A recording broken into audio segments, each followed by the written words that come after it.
जब आप पेपर देने जाएं तो थोड़ा सा इकोनॉमिक्स में पूछा जाता है, एमएसपी पूछा जाता है। एमएसपी निश्चित दे के जाएँ कि किसका न्यूनतम समर्थन मूल्य कितना है, धान का कितना है, गेहूं का कितना है, अरहर का कितना है, यहाँ से उठा के पूछ देगा। साल में 2 बार एमएसपी की घोषणा की जाती है। अब आने वाले समय में पता नहीं एमएसपी रहेगा कि नहीं रहेगा, लेकिन इस समय फ़िलहाल एमएसपी है और एमएसपी से सवाल पूछा जाता है। इस समय एमएसपी है और एमएसपी से सवाल पूछा जाता है।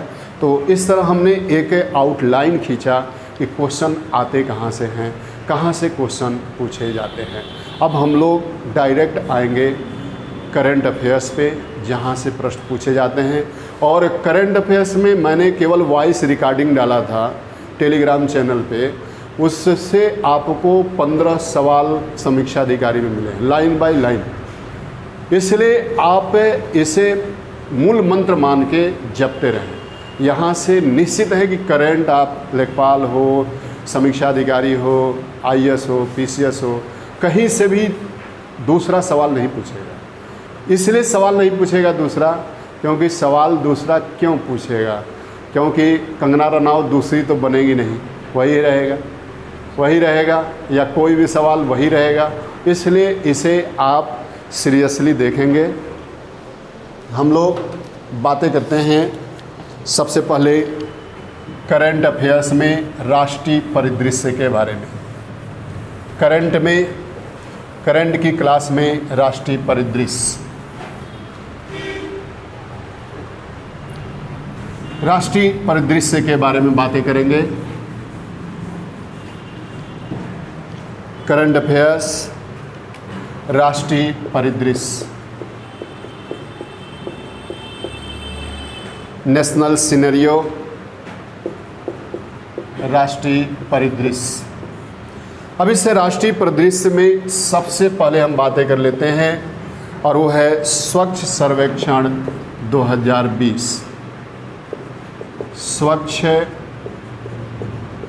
सर्वेक्षण 2020, स्वच्छ सर्वेक्षण 2020। ये देखें 2 अक्टूबर 2014 से ही गांधी जी के जयंती पर एक घोषणा कर दी गई और ये घोषित कर दिया गया कि हर वर्ष जो भी शहर बेहतर साफ़ सफाई रखेंगे, जो बेहतर साफ़ सफाई की व्यवस्था करेंगे, उनकी एक रैंकिंग तैयार की जाएगी, उन्हें एक रैंक दिया जाएगा, उन्हें अवार्ड दिया जाएगा। तो ताकि ये एक स्पर्धा बढ़ाया जा सके, प्रतियोगिता बढ़ाया जा सके, स्पर्धा बढ़ाने के लिए ही ऐसा किया गया। और इसमें हर साल 2014 के बाद हर साल रैंकिंग जारी की जाती है। तो इस स्वच्छ सर्वेक्षण 2020 में कौन सा शहर फर्स्ट स्थान पे है, ये क्वेश्चन पूछा जा सकता है, ये क्वेश्चन बन सकता है। कौन सा फर्स्ट स्थान पे है, ये क्वेश्चन बन सकता है। तो इसमें देखें कुल 4242 शहरों को चुना गया, 42। अगर पूछा जाएगा कितने शहर को इसमें चुना गया है, तो कुल 42 शहर, 4242 शहरों को चुना गया है। और इसमें पहला रैंक कौन सा है, इंदौर का। हिंट डाल लेंगे इंदौर, यहीं पर नोट कर लें। स्वच्छ सर्वेक्षण 2020 में नोट भी करते चलेंगे। स्वच्छ सर्वेक्षण 2020 में प्रथम स्थान इंदौर को प्राप्त हुआ है। दूसरे स्थान पे सूरत है, दूसरे स्थान पे सूरत गुजरात, सूरत गुजरात में स्थित है। तैयारी करते समय अपने दृष्टिकोण को बहुआयामी रखें। जैसे आपने सूरत गुजरात देखा तो तुरंत आपको ये याद हो जाना चाहिए कि सूरत किस नदी के तट पे है। सूरत ताप्ती नदी के तट पे है। जैसे आप तुरंत ये क्वेश्चन आप करंट तो पढ़ ही रहे हैं, लेकिन रिमाइंड करने के लिए, रिवीजन करने के लिए टाइम जब कम बचा हो तो तुरंत सूरत राप्ती नदी का किनारा, सूरत यहाँ पे मंडियों का भी क्षेत्र है। सूरत यहाँ पे एक तरह से हीरा की भी मंडी है। इस तरह के आपके क्वेश्चन रिलेट करते चलेंगे। सूरत दूसरे स्थान पे है सूरत, तीसरे स्थान पे है नवी मुंबई, तीसरे स्थान पे कौन सा है? नवी मुंबई है।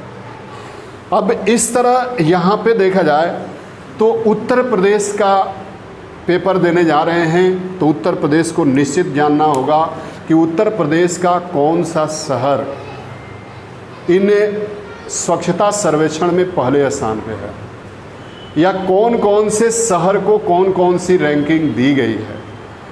अगर बिहार का देने जा रहे हैं तो बिहार में भी आपको पता होना चाहिए कि बिहार में पटना शहर को कौन सा रैंक मिला है। ये देख के जाना चाहिए, ये लोकल हो जाता है। तो यहाँ पे देखते हैं, नोट कर लें। तो पहला रैंक इंदौर को साफ़ सफाई में मिला है और दूसरा सूरत को, तीसरा मुंबई को। लेकिन आगे हम लोग बात कर लेते हैं, यहीं पर नोट कर लें। उत्तर प्रदेश के 4 शहरों को इस रैंकिंग में स्थान दिया गया है। 4 शहरों को इस रैंकिंग में स्थान दिया गया है, नोट भी कर लेंगे। 4 शहरों को इसमें स्थान दिया गया है, जिसमें लखनऊ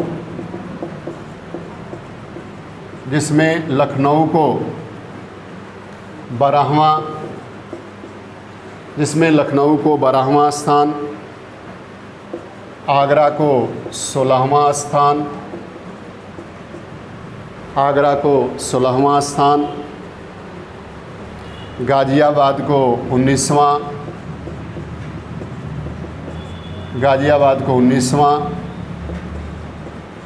और प्रयागराज को 20वां स्थान। तो ये टॉप 20 में देखा जाए तो प्रयागराज को 20वां रैंक मिला है, 20वां स्थान हासिल हुआ है। यानी कि ये 4 शहरों का उत्तर प्रदेश का रैंकिंग है। पूछ देगा कि प्रयागराज को स्वच्छता रैंक में कौन सा स्थान मिला? 20वां मिला। या फिर इसमें पूछ देगा कि 4 महानगरों में, उत्तर प्रदेश के 4 महानगरों में कौन से शहर को पहला रैंक रहा? तो ये 4 में, अब यहाँ पे तो केवल पार्टिकुलर उत्तर प्रदेश की बात कर रहा है। तो उत्तर प्रदेश में 4 महानगरों में किसको पहला रैंक मिला है? लखनऊ को मिला है। दूसरा रैंक किसको मिल गया? आगरा को मिल गया। और गाज़ियाबाद को तीसरा, चौथा प्रयागराज को। यानी कि उत्तर प्रदेश में चौथे स्थान पे प्रयागराज है। तो यहाँ से क्वेश्चन इस तरह के पूछे जा सकते हैं, इस तरह के बनाए जा सकते हैं, इस तरह के पूछे जा सकते हैं, इस तरह के सवाल बनाए जा सकते हैं। तो इस पे आपको बहुत ही ध्यान रखना होगा कि कौन रैंक है। रैंक अगर ओवरऑल पूछता है, ओवरऑल नहीं पूछेगा, लेकिन ये पूछेगा कि ये स्वच्छता रैंक 2020 में उत्तर प्रदेश का कौन सा शहर पहले स्थान पे है, तो उसमें क्या लगाना होगा आपको? लखनऊ लगाना होगा। अब यहाँ पे देखें, यहाँ पे कानपुर को 25वां स्थान, तो ऐसे ही बाहर हो जाएगा, कानपुर भी रहेगा। कानपुर को 25वां स्थान है। उसके बाद वाराणसी को 27वां स्थान है। तो अब यहाँ पे देखें, इसमें से 4 ही ऑप्शन बनाएगा, ये ध्यान रखना है। और एक क्वेश्चन जब सेट करेगा वो ये कहेगा कि स्वच्छता रैंक में कौन सा शहर प्रथम स्थान पे है? इंदौर। और उत्तर प्रदेश में ये है शहरों की रैंकिंग जो हमने बताया। तो यहाँ से क्वेश्चन पूछा जा सकता है। अब यहाँ पर एक सवाल और भी पूछा जाएगा कि इस श्रेणी में बिहार के कौन सा शहर को चुना गया है, लेकिन वो अंतिम स्थान पे है। जो ये महानगर है, ये महानगर 47 का बनाया गया है, जिसमें पटना को अंतिम स्थान मिला है, 47वां रैंक मिला है। यहीं पर नोट भी कर लेंगे स्टार बना के। इस श्रेणी में पटना को 47वां स्थान प्राप्त हुआ है। पटना को 47वां स्थान प्राप्त हुआ है तथा वह अंतिम रैंक में है, तथा वह अंतिम स्थान पे है। अब ये देखिए, आखिर ये किन शहरों का रैंक है? ये देखा जाए तो ये है आपका महानगरों का। भारत में 53 दशलखी नगर हैं। 10 लखी नगर हैं जिन शहरों की जनसंख्या 10 लाख से अधिक है।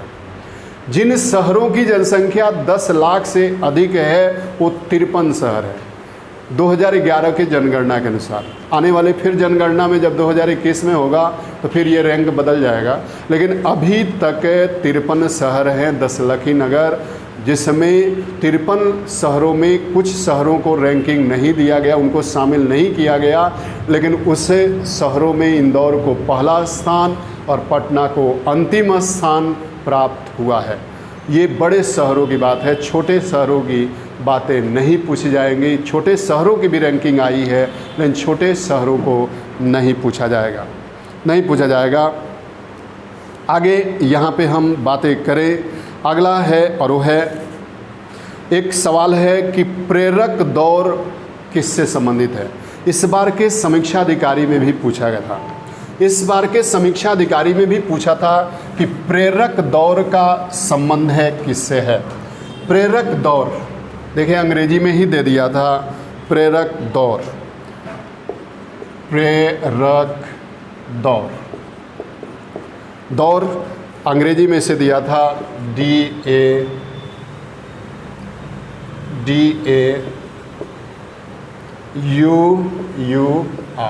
दौर। बहुत लोग समझ ही नहीं पाए कि ये किससे संबंधित है। प्रेरक दौर किससे संबंधित है, तो ये संबंधित है स्वच्छता से संबंधित है। स्वच्छता से संबंधित है कि जो शहर बेहतर करेंगे, जो क्षेत्र स्वच्छता में बेहतर करेंगे, उसे केंद्र सरकार पुरस्कार देगी। ये पे नोट कर लेंगे, प्रेरक दौर ये केंद्र सरकार के द्वारा स्वच्छता के संबंधित, केंद्र सरकार के द्वारा स्वच्छता से संबंधित नई श्रेणी की दी जाने वाली पुरस्कारों की घोषणा है, दी जाने वाली पुरस्कारों की घोषणा है। आगे नोट कर ले, आगे है और वो है, अब यहाँ पे देखें, अब स्वच्छ सर्वेक्षण 2019 की भी शुरुआत हो गई है। स्वच्छ सर्वेक्षण 2019 की शुरुआत हो चुकी है और इसका सर्वेक्षण कराया जा रहा है। और इसका सर्वेक्षण किसके नेतृत्व में करवाया जा रहा है, तो केंद्रीय आवास शहरी मामलों के राज्य मंत्री, केंद्रीय आवास एवं शहरी मामलों के राज्य मंत्री हरदीप सिंह पुरी के द्वारा करवाया जा रहा है। ये क्वेश्चन आ सकता है कि 2021 के लिए किसके द्वारा सर्वेक्षण कराया जा रहा है, तो उसका एक लाइन में आंसर होगा हरदीप सिंह पुरी के द्वारा करवाया जा रहा है।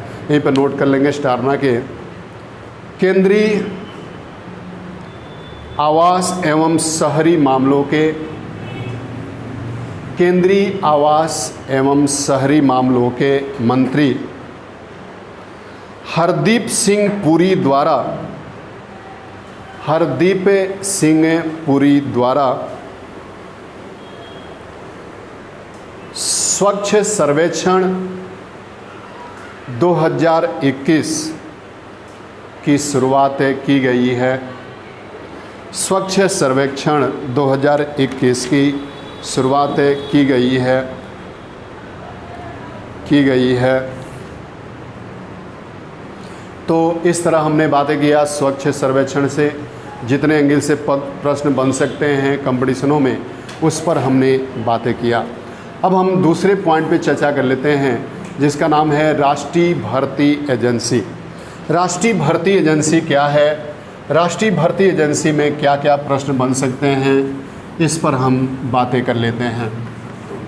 राष्ट्रीय भर्ती एजेंसी क्या है, ये देश के लिए एक परीक्षा कराने के लिए एक भर्ती एजेंसी बनाने का निर्णय लिया गया है, और उसके माध्यम से जितने भी बोर्ड कार्य कर रहे हैं, वो चाहे PCL हो या रेलवे भर्ती बोर्ड हो या फिर आपका SSC हो, उन सब के लिए एक परीक्षा कराई जाएगी। और वो क्वालिफाई कर जाएंगे। तो क्वालिफाई कर जाएंगे तो 3 साल आप वैलिड बने रहेंगे, और 3 साल वैलिड बने रहेंगे, बार बार आपको प्री नहीं देना पड़ेगा। अब वो डायरेक्ट आप मेंस की तैयारी करके मेंस में भागीदारी निभाएंगे। एक बार आपने प्री कर लिया, जैसे आप टीचर के लिए एलिजिबिलिटी टेस्ट आया, ठीक उसी तरह ये भी एक एलिजिबिलिटी टेस्ट आयोजित करेगा। अगर आप एक बार एलिजिबल हो गए तो आप लगभग 3 साल तक डायरेक्ट मेंस दे सकेंगे। बार बार प्री का फॉर्म भरना, बार बार प्री के लिए शुल्क जमा करना, अलग अलग बोर्डों के लिए शुल्क जमा करना, ये काम नहीं रहेगा आपका। एक परीक्षा देंगे और 3 साल तक मेंस देंगे विभिन्न विभागों का, और आपका कहीं ना कहीं पे सिलेक्शन होगा। इसलिए ये राष्ट्रीय भर्ती एजेंसी नई रूप में गठित की गई है। तो देखते हैं राष्ट्रीय भर्ती एजेंसी।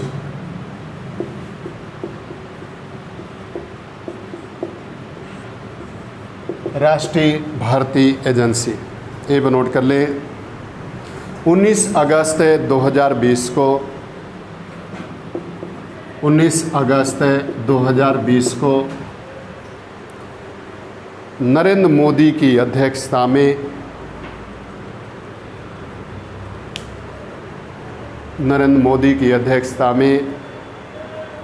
केंद्रीय मंत्रिमंडल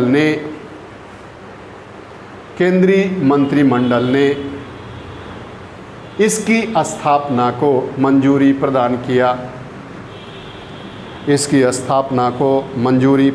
किया। ये नोट कर लें। इसके तहत group B and C, group ख और ग, ग्रुप बी और सी